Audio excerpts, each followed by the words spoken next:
do Rosa Magalhães, fundada em 6 de fevereiro de 2012 em Recife, Pernambuco, surge com a proposta de programas mais de educação,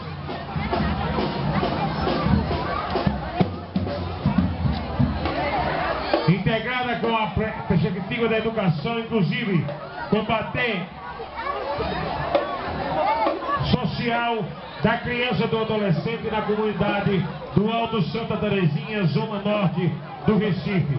Partindo dos princípios dos 4 pilares da educação: aprender a conhecer, aprender a fazer, aprender a conviver e aprender a ser, utilizando o método Paulo Freire para desenvolver a aprendizagem. A banda Rosa Magalhães teve um bom desempenho na 6ª Copa Pernambuco de bandas e fanfarras no ano 2014. Participou de diversas festividades da banda e fanfarra nas cidades de Recife, Camaragibe, Jaboatão, Guararapes e Olinda, desde a sua fundação. Não há saber mais ou saber menos, há saber diferente.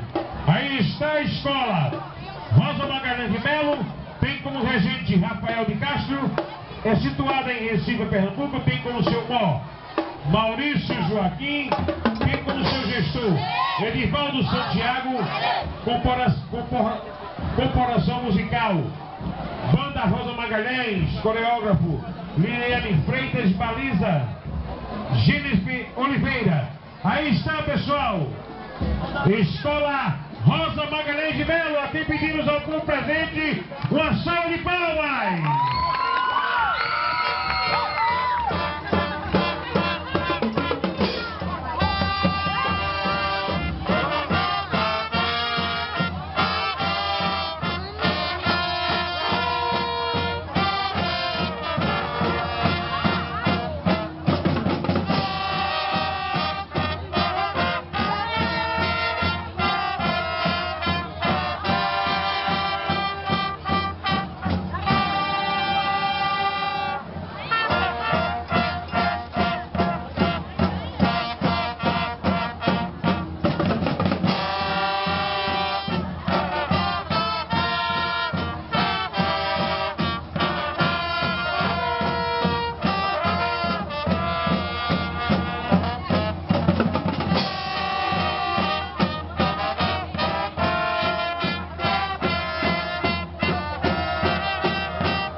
Aí, pessoal, vamos aplaudir. Queremos convidar a direção, a pessoa responsável.